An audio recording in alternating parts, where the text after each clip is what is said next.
नमस्कार. आज आपण 22वा श्लोक घेणार आहोत. समर्थ रामदास स्वामी लिखित मनाचे श्लोक 22वा श्लोक. जय जय रघुवीर समर्थ, मना सज्जना हित माझे करावे, रघुनायका दृढ चित्ती धरावे. महाराज तो स्वामी वायू सुताचा, जना उद्धरी नाथ लोकत्रयाचा. या श्लोकामध्ये जो मेसेज आहे तो आपल्याला व्यवस्थित समजून घ्यायचा आहे. लक्षात घ्या, मी नेहमी चेतन मन आणि अचेतन मन आणि त्याच्या सिद्धांताबद्दल बोलत असतो. या श्लोकामध्ये आपलं हित जर का आपल्या चेतन मनाला कळत असेल तरच त्याचं आरोपण, त्याचं बीजारोपण आपल्या अचेतन मनात होईल, हे रामदास स्वामी क्लिअरली सांगतायत. हे समजण्यासाठी एक विषय आपल्याला गृहीत धरावा लागेल, समजून घ्यावा लागेल की आपण जे वारंवार वारंवार वारंवार करतो, आपण ज्या गोष्टीचा सराव करतो, आपण ज्या गोष्टीची प्रॅक्टिस करतो, त्या गोष्टीत आपण पारंगत होतो. मान्य आहे ना? बस हीच गोष्ट आपल्याला चेतन मनाच्या साह्याने, म्हणजे सजग बुद्धीच्या साह्याने समजली पाहिजे की आपल्या हिताचं काय आणि आपल्या अहिताचं काय. आपल्या अहिताचं जर का असेल उशिरा उठणं, तर ते वारंवार वारंवार वारंवार प्रॅक्टिस करून आपल्या आयुष्याची आपण फक्त वाट लावून घेणार.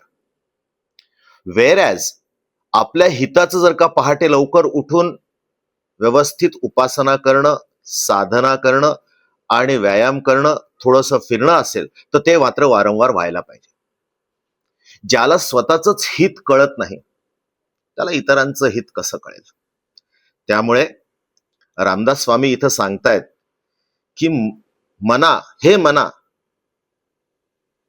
तुला जे सत्य जाणायचं आहे ते सत्य हे आहे की आपलं हित अगोदर चेतनावस्थेत जाणायची सुरुवात कर. एकदा का स्वतःचं हित कळायला सुरुवात झाली की मग त्याचा सराव सुरू कर. ज्याप्रमाणे श्रीराम जय राम जय जय राम हा जप आपण करतो तो आपल्या हितासाठी आहे. नामस्मरण सदैव आपल्या हितासाठी आहे.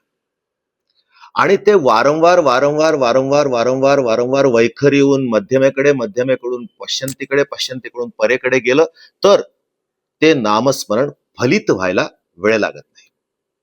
त्याचप्रमाणे आपलं हित जर का आपल्याला कळणार असेल तर त्या रघुनायकाचं, म्हणजेच भगवान श्रीरामाचं चारित्र्य, त्या भगवान श्रीरामाचं पूर्णच्या पूर्ण वर्तन, त्या भगवान श्रीरामाचा आदर्श आपण ठेवला पाहिजे आणि त्याच मार्गावर चालेन हे मनामध्ये दृढ संकल्प आपल्याला ठेवता आले पाहिजेत.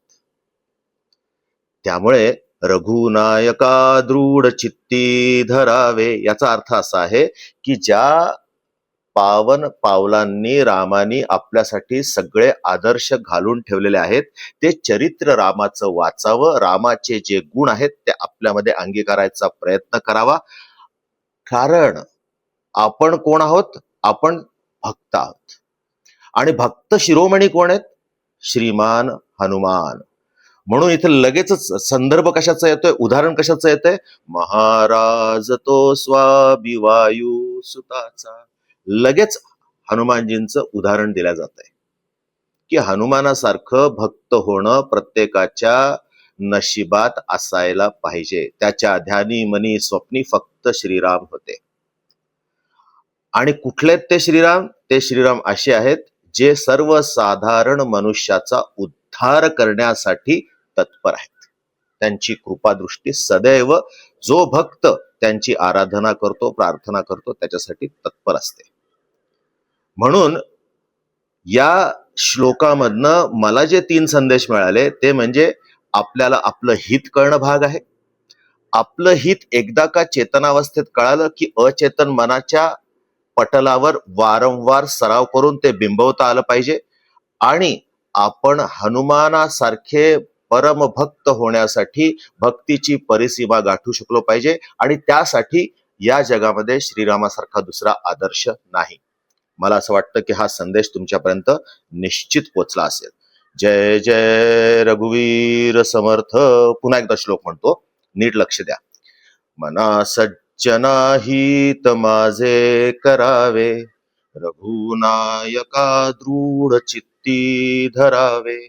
महाराज तो स्वामी वायू सुताचा, जना उद्धरी नाथ लोक त्रयाचा. जय जय रघुवीर समर्थ.